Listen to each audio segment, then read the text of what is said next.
all your good. This is Ashish and welcome to Confiance Education. आज हम करने जा रहे हैं वर्किंग ऑफ इंस्टीट्यूशन का पार्ट थर्ड। इसके 2 पार्ट ऑलरेडी अपलोड हो चुके हैं चैनल पे, तो पहले उनको देख लीजिएगा। उनके लिंक आपको डिस्क्रिप्शन में मिल जाएंगे, ठीक है। तो आइए इसको आगे स्टार्ट करते हैं। ये याद रखना चैप्टर 4 है क्लास 9th का, सिविक्स का ये, ठीक। So let's start. सो हमारा फर्स्ट टॉपिक है नीड फॉर पॉलिटिकल इंस्टीट्यूशन। देखो इसके पहले 2 वीडियो लेक्चर्स आ चुके हैं, उनमें से हमने पहले में तो एक ऑर्डर डिस्कस किया था, मेमोरेंडम। वो मेमोरेंडम था क्या, कैसे इशू हुआ था, ठीक है। उसके बाद हमने उसके नेक्स्ट पार्ट में देखा कि वो मेमोरेंडम बना कैसे, एक दिन में डिसाइड नहीं हुआ, कैसे कैसे लंबा प्रोसेस चला उसका, उसके बाद वो बना, ठीक है। ये 2 चीजें हम उसमें कर चुके हैं, जिसमें हमने समझा कि पॉलिटिकल इंस्टीट्यूशन में वो कैसे फंक्शन होके वो बना। अब हमने पॉलिटिकल इंस्टीट्यूशन वर्ड तो सुन लिया, अब समझते हैं कि ये है क्या, पॉलिटिकल इंस्टीट्यूशन होता क्या है। तो पॉलिटिकल इंस्टीट्यूशन को समझने से पहले कुछ फंक्शन समझ लेते हैं कि ये फंक्शंस क्या है। The government is responsible for ensuring security to the citizen and providing facilities for education and health to all। जो गवर्नमेंट होती है वो रिस्पॉन्सिबल होती है, किस चीज के लिए रिस्पॉन्सिबल होती है? इंश्योर करती है किस चीज को? सिक्योरिटी, लोगों जो उसकी जनता है, पब्लिक है, उसकी सिक्योरिटी को इंश्योर करती है, उसके सिटीजन की सिक्योरिटी को इंश्योर करती है, और उन्हें अलग अलग टाइप की फैसिलिटीज प्रोवाइड करती है, जैसे कि एजुकेशन हो गया और हेल्थ हो गया। हेल्थ फैसिलिटी जैसी उन्हें फैसिलिटीज प्रोवाइड करती है कौन? गवर्नमेंट, ठीक है। और गवर्नमेंट क्या करती है? कलेक्ट टैक्सेस, टैक्स को कलेक्ट करती है, फिर वही जो पैसा उसने कलेक्ट किया टैक्सेस के थ्रू से खर्च करती है, कहाँ पे? एडमिनिस्ट्रेशन पे खर्च करती है, डिफेंस पे खर्च करती है, और डेवलपमेंट प्रोग्राम्स पे उन्हें स्पेंड करती है। अब किसके डेवलपमेंट प्रोग्राम पे? वो अपने डेवलपमेंट पे तो प्रोग्राम पे खर्च करेगी नहीं, वो पब्लिक के डेवलपमेंट प्रोग्राम के, जैसे कि न्यू हॉस्पिटल्स बनाना, स्कूल्स बनाना, या कोई हेल्थ फैसिलिटीज के लिए कोई स्कीम निकालना, कंस्ट्रक्शन करना, रोड बनाना, हाईवेज बनाना, एयरपोर्ट बनाना, रेलवे स्टेशन, नई ट्रेन लाना, बसेस लाना, ये सारे हमारे डेवलपमेंट के प्रोग्राम्स हैं जिसमें गवर्नमेंट क्या करती है? टैक्सेस को स्पेंड करती है। और एडमिनिस्ट्रेशन, जैसे कि एडमिनिस्ट्रेशन में आपका पुलिस हो गया, ऑफिसर्स वगैरह हो गए, जो हमारे काम करते हैं, उनके लिए उनका एडमिनिस्ट्रेशन को मैनेज करने के लिए भी क्या लगता है? मनी लगता है। वो मनी कहाँ से आता है? जो गवर्नमेंट टैक्स कलेक्ट करती है वहां से। हमारी डिफेंस के लिए हमारे पास आर्मी है, नेवी है, एयरफोर्स है, इनके डिफेंस सिस्टम है, ये हमारा डिफेंस सिस्टम है, इस पे भी क्या होता है? वो स्पेंड करती है, जो भी हम टैक्स से, हमसे वो टैक्सेस कलेक्ट करती है उसके थ्रू, ठीक। It formulates and implements several welfare schemes, वो कई सारे वेलफेयर स्कीम्स फॉर्मुलेट बनाती है, उन्हें इम्प्लीमेंट करती है। There should be someone to determine what is right and what is wrong.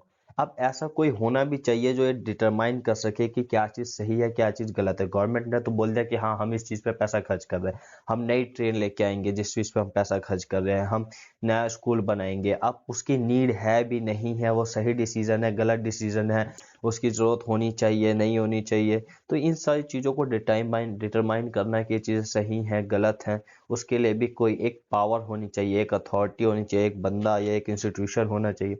तो यही सारे जो फंक्शन करते हैं, उन्हीं फंक्शंस के लिए जो अरेंजमेंट है, अलग अलग सेवरल अरेंजमेंट, ये सारे टास्क परफॉर्म करने के लिए मॉडर्न डेमोक्रेसी के अंदर उन्हीं को हम क्या बोलते हैं? इंस्टीट्यूशन। ऐसे अरेंजमेंट को ही हम क्या बोलते हैं? इंस्टीट्यूशन। आपके इंस्टीट्यूशन मिल जाएंगे, जुडिशरी, एग्जीक्यूटिव, लेजिस्लेचर, इनको हिंदी में आप बोलते हैं विधायिका, कार्यपालिका, न्यायपालिका, ठीक है। तो ये आई होप आपको यहाँ पे इंस्टीट्यूशन क्लियर हो गया होगा। तो ये सारे टास्क परफॉर्म करने वाली जो अरेंजमेंट्स होते हैं उन्हीं को हम क्या बोलते हैं? इंस्टीट्यूशंस बोलते हैं। द प्राइम मिनिस्टर, एक मिनट, ये तो और निकला कलर, हाँ ये the prime minister and cabinet are institutions that take all important policy decisions, ठीक है। जो प्राइम मिनिस्टर होते हैं और जो कैबिनेट होती है, कैबिनेट मिनिस्टर्स होते हैं, वो भी क्या है? एक इंस्टीट्यूशंस है। क्या है? इंस्टीट्यूशंस है जो क्या करते हैं? इंपॉर्टेंट पॉलिसी पे डिसीजंस लेते हैं, इंपॉर्टेंट पॉलिसीज को बनाने का काम करते हैं, ठीक है। फिर इसके बाद आगे आपके सिविल सर्वेंट्स भी रिस्पॉन्सिबल होते हैं, किसके लिए? पॉलिसीज को इम्प्लीमेंट करने के लिए, जो भी मिनिस्टर डिसीजंस लेते हैं उनको इम्प्लीमेंट करने के लिए कौन रिस्पॉन्सिबल होते हैं? सिविल सर्वेंट्स रिस्पॉन्सिबल होते हैं। जैसे कि हमने वो मेमोरेंडम देखा था 36012 वाला, वो इशू हुआ था तो वो मिनिस्टर्स कैबिनेट ने तो डिसीजन लिया था, पर बाद में उसे इम्प्लीमेंट किसने किया था? सिविल सर्वेंट्स ने इम्प्लीमेंट किया था। फिर आता है सुप्रीम कोर्ट। सुप्रीम कोर्ट भी क्या है? एक इंस्टीट्यूशन है जिसका काम होता है डिस्प्यूट को सॉल्व करना। वो डिस्प्यूट किसी के भी बीच हो सकता है, दो स्टेट्स के बीच भी हो सकता है, गवर्नमेंट सिटीजन के बीच में हो सकता है, या फिर सिटीजन्स के बीच में भी हो सकता है। ठीक है, यहाँ पे एग्जांपल दिया है सिटीजन्स एंड द गवर्नमेंट, जो कि सिटीजन्स और गवर्नमेंट के बीच में जो भी डिस्प्यूट्स होते हैं उनको भी कौन सॉल्व करता है? सुप्रीम कोर्ट सॉल्व करता है और उन्हें सेटल्ड करता है। ठीक है, सुप्रीम कोर्ट सिर्फ इन्हीं के सिटीजन और गवर्नमेंट के बीच के ही डिस्प्यूट्स को सॉल्व नहीं करता, वो दो गवर्नमेंट, एक स्टेट गवर्नमेंट सेंट्रल गवर्नमेंट या फिर दो स्टेट गवर्नमेंट्स के बीच के भी डिस्प्यूट को सॉल्व करता है। ठीक, फिर इसके बाद आता है institution involves rules and regulation. अब जो इंस्टीट्यूशन होता है उसके भी कई सारे अपने खुद के रूल्स और रेगुलेशंस होते हैं। ऐसा नहीं कि इंस्टीट्यूशन का जो मन कर रहा है वो काम कर रहा है, जब मन कर रहा है तब काम कर रहा है, नहीं, वो इंस्टीट्यूशंस के भी रूल्स और रेगुलेशंस होते हैं। अब वो उन्हें फॉलो करने होते हैं जो भी उस इंस्टीट्यूशन का मेंबर होता है। ठीक है, जैसे कि हम जुडिशरी का ले ले तो जुडिशरी एक इंस्टीट्यूशन है, तो जुडिशरी के अंदर हमारा कोर्ट आता है, supreme court, high court, district court, ये सारे जुडिशरी के अंदर आते हैं।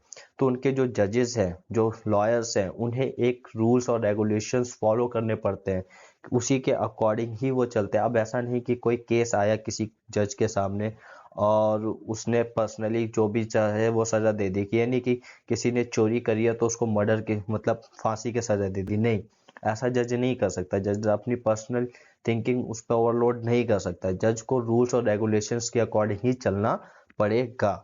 वो जो भी आईपीसी की धारा के तहत उसकी जो पनिशमेंट लिखी होगी वो वही पनिशमेंट दे सकता है, कोई भी अपनी मर्जी से पनिशमेंट नहीं दे सकता है। तो इंस्टीट्यूशन भी अपने रूल्स और रेगुलेशंस के अकॉर्डिंग ही चलते हैं, और उन्हें फॉलो करता कौन है? जो भी उनके लीडर्स होते हैं या फिर जो भी उनसे रिलेटेड या मेंबर्स होते हैं।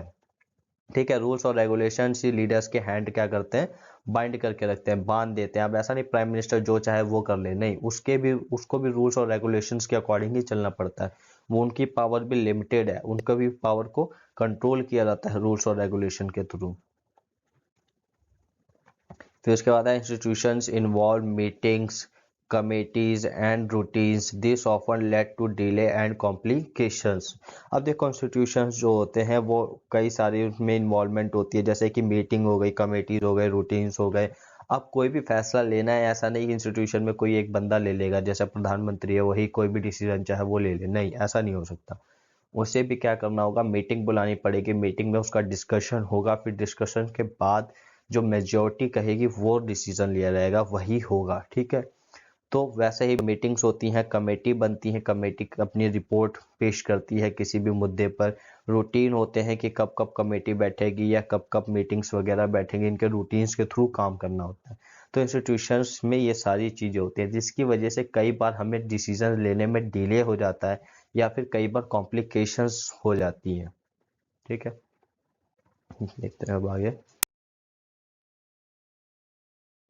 देखो, अब हमारा नेक्स्ट टॉपिक है पार्लियामेंट। ठीक है, इससे पहले हमने देखा कि हमें पॉलिटिकल इंस्टीट्यूशन की नीड क्यों होती है, हमने पहले समझा पॉलिटिकल इंस्टीट्यूशन क्या होता है। ठीक, अब उसके बाद हम देखते हैं parliament. Why do we need a parliament? हमें पार्लियामेंट की जरूरत क्यों है? किसी की जरूरत को समझने के लिए ना सबसे आसान काम होता है उसके फंक्शन को समझ लेना, कि वो क्या काम करता है, क्या उसके काम के बिना हम हमारे जो बाकी लाइफ प्रोसेस है वो इजीली हो सकते हैं या नहीं हो सकते। तो सबसे आसान तरीका होता है किसी की भी नीड को समझने के लिए उसके फंक्शंस को समझना। ठीक है, तो पहले हम समझते हैं कि पार्लियामेंट होती क्या है। ठीक, पार्लियामेंट क्या होती है? तो N assembly of elected An assembly of elected representatives exercise supreme political authority on behalf of the people. Such a national assembly of elected representative is called parliament. ठीक है, अब वो असेंबली मतलब लोग जहाँ पे इकट्ठा होते हैं खूब सारे, तो वो assembly, an assembly of elected representative, जिन लोगों को पब्लिक ने चुना है उन लोगों की असेंबली एक्सरसाइज करती है मतलब यूज करती है supreme political authority, political power को, जो सबसे बड़ी सुप्रीम पॉलिटिकल पावर होती है उसको एक्सरसाइज करती है वो असेंबली। किसके बिहाफ पे? लोगों के बिहाफ पे। ऐसी असेंबली को हम ऐसी असेंबली जो इलेक्टेड रिप्रेजेंटेटिव्स की होती है उसी को हम क्या बोलते हैं? पार्लियामेंट बोलते हैं। सिंपल लैंग्वेज में बोले तो वो लोग जिन्हें हम इलेक्शन के थ्रू चुनते हैं और वो जाके बाद में लेजिस्लेचर में बैठते हैं तो उस असेंबली को हम पार्लियामेंट बोलते हैं। ठीक है, उस असेंबली को हम क्या बोलते हैं? पार्लियामेंट बोलते हैं, जहाँ पे हम लोगों को चुन के भेजते हैं उस असेंबली को हम पार्लियामेंट बोलते हैं। ठीक है, अब पार्लियामेंट में जो लोग चुन के आते हैं वो डायरेक्टली भी इलेक्टेड होते हैं और इनडायरेक्टली भी इलेक्ट होते हैं।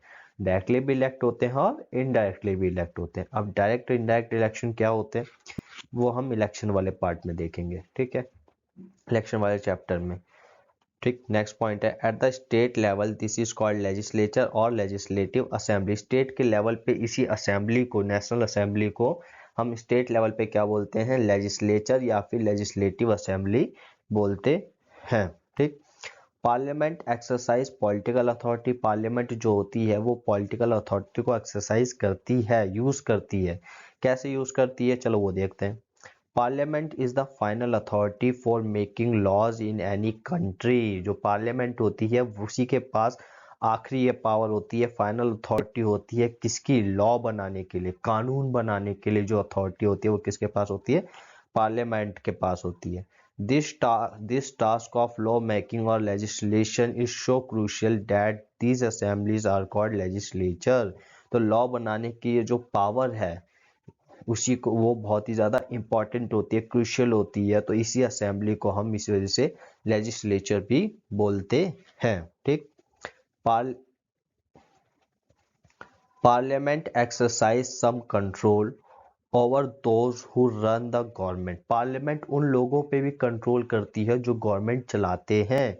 जैसे कि सबसे बड़ी पोस्ट जिन्हें आप जानते हो पीएम, प्राइम मिनिस्टर्स या मिनिस्टर्स, उन पे भी कौन कंट्रोल करता है? पार्लियामेंट कंट्रोल करती है। ठीक है, तो पार्लियामेंट उन लोगों पे भी उन लोगों पे ऊपर कंट्रोल रखती है जो कि गवर्नमेंट चलाते हैं। ठीक, in some countries like India this control is direct and full.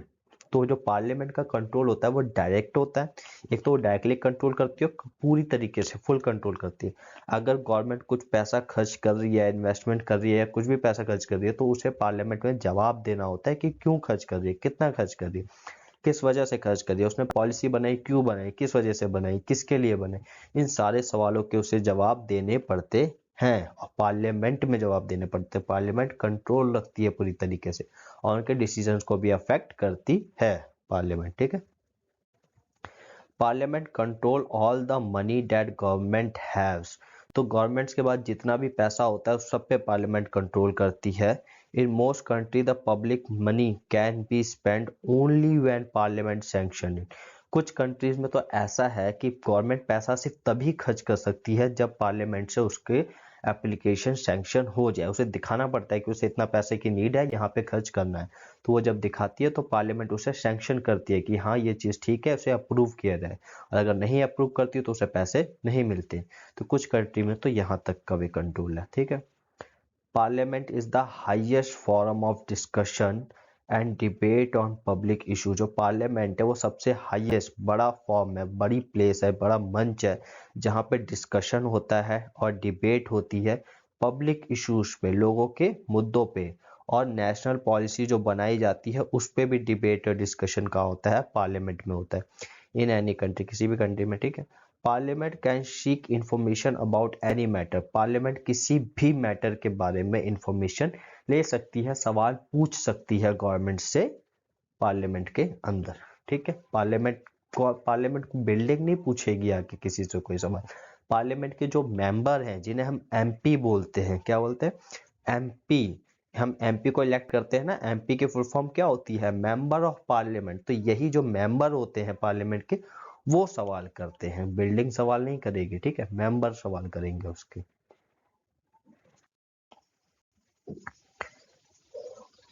अब नेक्स्ट टॉपिक है हमारा टू हाउसेज ऑफ पार्लियामेंट। अभी तक हमने पार्लियामेंट देखा, ठीक है। पार्लियामेंट के दो हाउसेज होते हैं, उन्हें भी देख लेते हैं कि पार्लियामेंट में क्या क्या होता है, ठीक। Large country divided the role of power of parliament in two parts, they are called chambers और हाउसेस, ठीक है। अब पार्लियामेंट जो होती है उसके मेंबर्स की जो काउंटिंग है ना, वो डिपेंड करती है किसी भी कंट्री की पॉपुलेशन पे। अगर किसी कंट्री की पॉपुलेशन बहुत ज़्यादा है तो उसके मेंबर ऑफ पार्लियामेंट भी ज़्यादा होंगे। अगर किसी कंट्री की पॉपुलेशन कम है तो उसके मेंबर ऑफ पार्लियामेंट भी क्या होंगे, कम होंगे, ठीक। तो यहाँ पे हम जब बात कर रहे हैं इंडिया की, तो इंडिया की पॉपुलेशन बहुत ज़्यादा है। तो जो लार्ज कंट्री हैं, बड़ी कंट्री हैं, तो उन बड़ी कंट्री के जो पॉपुलेशन है वो ज़्यादा है, तो इस वजह से जो वहाँ का रोल है, पार्लियामेंट का जो रोल है और जो पावर है, उसे डिवाइड कर दिया गया है उसके दो पार्ट्स में, ठीक है। अब उन्हीं दो पार्ट्स को हम चैम्बर्स और हाउसेस बोलते हैं, चैम्बर्स एंड हाउसेस बोलते हैं, ठीक। तो जो उसका पहला हाउस है इंडिया के अकॉर्डिंग, चलो ठीक है, one house is usually direct elected by the people and exercise the real power on behalf of the people, ठीक है। दो हाउसेज है, उसमें से एक जो हाउस है, पहला जो हाउस है वो क्या होता है, डायरेक्टली इलेक्टेड होता है लोगों के द्वारा। जब हम इलेक्शन आते हैं तो इलेक्शन में हम वोट देते हैं और एमपी को चूज करते हैं, तो वो डायरेक्ट इलेक्शन के थ्रू चुने जाते हैं, जिन्हें हम डायरेक्ट चुनते हैं, ठीक है। डायरेक्ट इलेक्ट करते हैं, चुनते हैं, ठीक। तो वो पहला हाउस है। अब वही लोग, उन्हीं लोगों के पास जो होती है रियल पावर, असली पावर जो देश को चलाने की होती है, वो पहले हाउस के पास ही होती है, ठीक है। वो लोगों के बिहाफ पे या लोगों के रिप्रेजेंटेटिव बन के पावर को यूज करते हैं, एक्सरसाइज करते हैं, ठीक। फिर जो सेकंड हाउस है, second house is elected indirectly and perform some special function. जो सेकंड हाउस होता है, दूसरा हाउस होता है, ठीक, उसके जो इलेक्शंस होते हैं वो इनडायरेक्टली, उसमें हम वोट नहीं देते, उसमें हम वोट देते ही नहीं है, उसमें हमारे चुने हुए रिप्रेजेंटेटिव वोट देते हैं, ठीक। हम वोट नहीं देते, तो इसे हमसे इनडायरेक्टली इलेक्शन बोलते हैं। तो ये इनडायरेक्टली इलेक्शंस होते हैं और इनके जो परफॉर्मेंस है, या सॉरी परफॉर्म्स या जो फंक्शंस वगैरह इनके इनके कुछ अलग फंक्शंस होते हैं, फर्स्ट हाउस की तरह नहीं होते, ठीक है। इनके फंक्शंस थोड़े अलग होते हैं। नेक्स्ट देखो, in our country parliament consist of two houses. अब हमारी कंट्री में पार्लियामेंट के दो हाउसेज हैं। अभी हमने सिर्फ देखा पहला हाउस क्या काम करता है और सेकंड हाउस क्या क्या काम करता है, ठीक है। काम हमने ज़्यादा डिटेल में डिस्कस नहीं करे, बस हमने ये देखा कि जो फर्स्ट हाउस है वो रियल पावर को एक्सरसाइज करता है, पर जो सेकंड हाउस है उसको कुछ स्पेशल फंक्शंस होते हैं। इसे हम डायरेक्टली चुनते हैं फर्स्ट हाउस को, और ये इनडायरेक्टली इलेक्ट होता है, ठीक।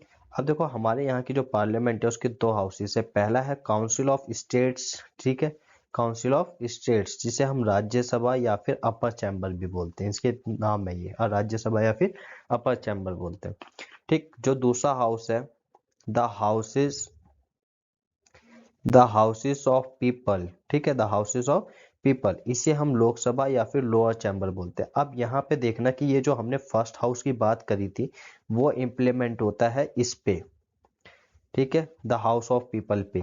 हाउस ऑफ पीपल के जो लोग होते हैं, एमपी होते हैं, मेंबर्स होते हैं, वो डायरेक्टली इलेक्ट होते हैं, इन्हें हम वोट देते हैं और यही रियल पावर को एक्सरसाइज करते हैं। और जो हमने ये सेकंड हाउस की बात करी थी, ये इसके लिए करी थी, राज्यसभा के लिए, सॉरी, वो हमने बात करी थी इसके लिए, राज्यसभा के लिए, ठीक है।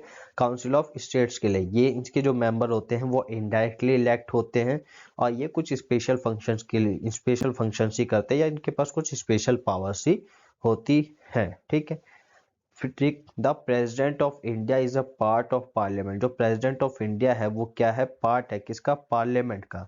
और she is not a member of either houses. और जो पार्लियामेंट जो प्रेसिडेंट होता है वो किसी भी हाउस का मेंबर नहीं होता है, ना ही वो इसका मेंबर है लोकसभा का, ना ही वो मेंबर है राज्यसभा का, ठीक है। एक छोटा सा प्रोसेस समझाता हूँ।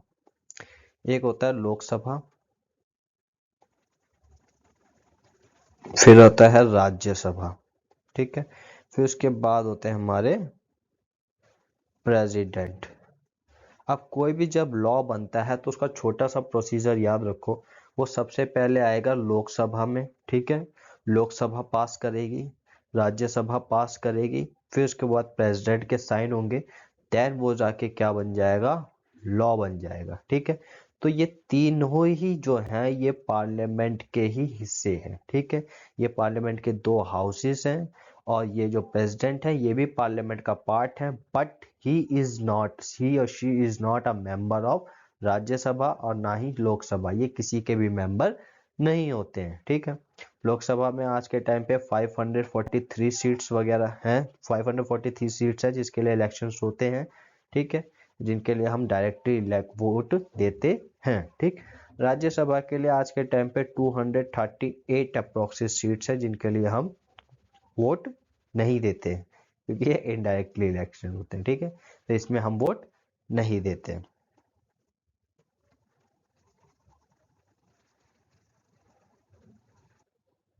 ठीक।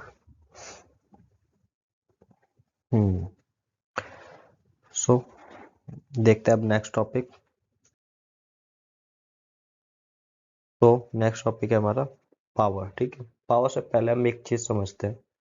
हमने पहले अभी देखा लोकसभा और राज्यसभा नाम थे पार्लियामेंट के दो हाउसेस के।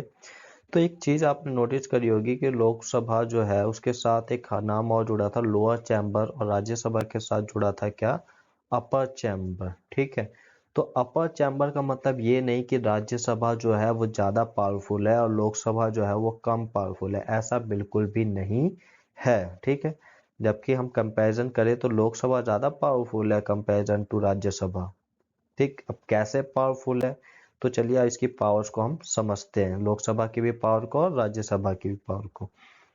तो पहली पावर क्या कहती है, ordinary laws need to be passed by both the houses, but if there is a difference between the two houses, the final decision is taken in a joint session in which members of both the houses sit together.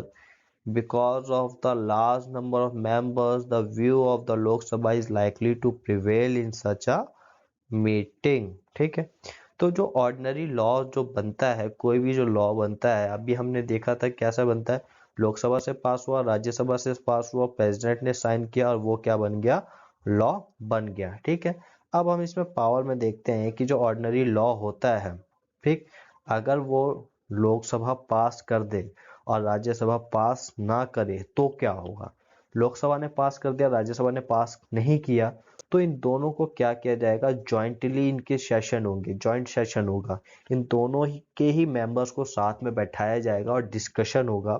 फिर देखा जाएगा कि कौन majority दे, मतलब किसकी तरफ majority होती है कि लॉ बनना चाहिए या नहीं बनना चाहिए। ठीक है, मेजोरिटी क्या होता है, मोर देन हाफ। ठीक है, जैसे 100 लोग हैं तो 100 में से अगर 51 लोग किसी चीज के लिए हाँ कर रहे हैं, 49 ना कर रहे हैं, तो हाँ की तरफ क्या हो जाएगी, मेजोरिटी, क्योंकि हाफ कितना होता है 50, और 50 से एक ज्यादा 51, तो 51 लोगों ने मतलब हाफ से एक ज्यादा ने हाँ कर दिया, तो क्या हो गई, मेजोरिटी हो गई, तो मेजोरिटी से ही। ठीक है, तो अब जब इन दोनों के ज्वाइंट सेशन होंगे तो लोकसभा के कितने मेंबर है 543, राज्यसभा के कितने मेंबर है 250। अब देखो ज्वाइंट सेशन होने के बाद जो टोटल मेंबर की काउंटिंग हो गई, वो काउंटिंग कितनी हो गई, देखोगे तो 793 हो गई। ठीक है, 793 का मेजोरिटी लोगे तो 793 का मेजोरिटी कितना आएगा आपका, ये अप्रोक्सिस आपका आ जाएगा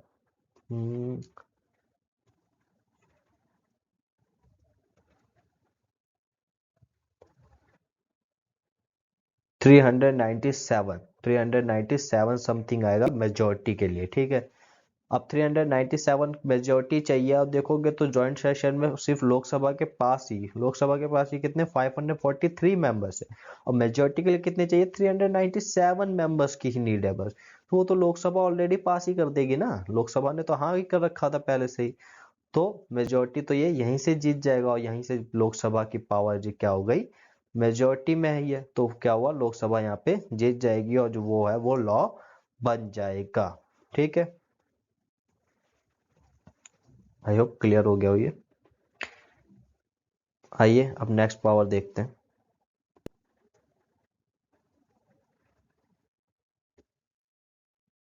Lok Sabha exercise more power in money matters. Once the Lok Sabha passes the budget of the government or any other money related law, the Rajya Sabha cannot reject it. The Rajya Sabha can only delay it by 14 days or suggest changes in it. The Lok Sabha may or may not accept these changes. ठीक है, अब देखो money bill आया, तो money bill आने के से क्या होता है, मनी बिल में जो पावर होती है वो लोकसभा की हाईएस्ट होती है। मनी बिल एक तो सिर्फ लोकसभा में पेश हो सकता है। दूसरी बात, लोकसभा ने अगर मनी बिल पास कर दिया और राज्यसभा ने पास नहीं किया तो जॉइंट सेशन की नीड ही नहीं है। लोकसभा ने पास कर दिया तो मनी बिल एक्सेप्ट हो गया और वो प्रेसिडेंट की साइन के बाद लॉ बन जाएगा।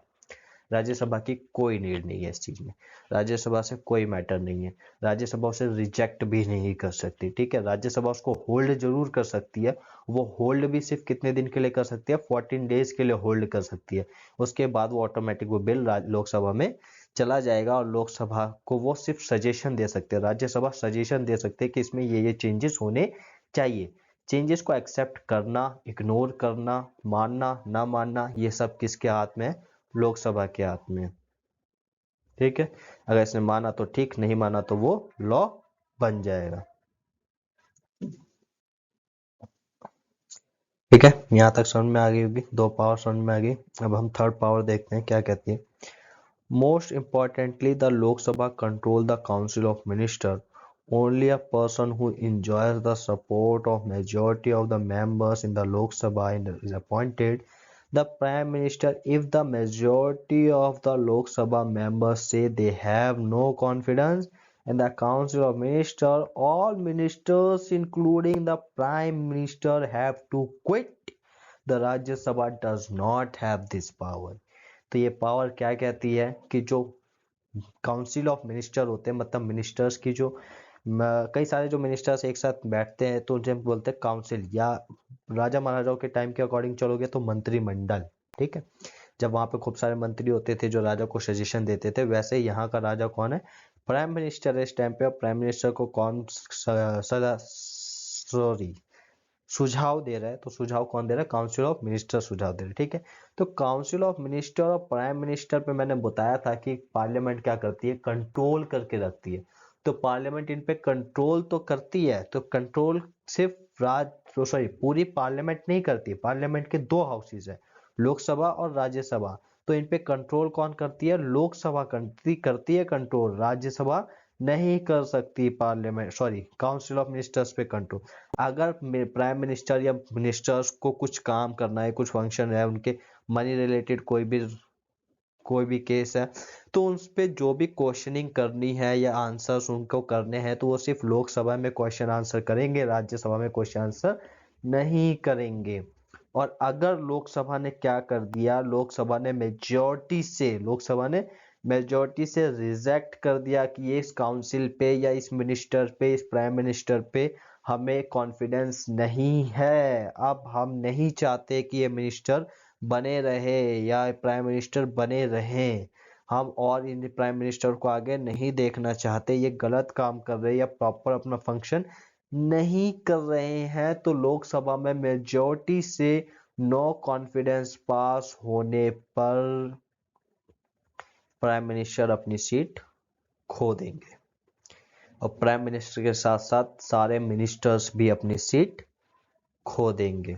ठीक है, अब इनके पास कोई पावर नहीं रह जाएगी। बट ये पावर राज्यसभा के पास नहीं है, राज्यसभा कोई भी नो कॉन्फिडेंस मैटर नहीं लेके आ सकती, सिर्फ लोकसभा ला सकती है।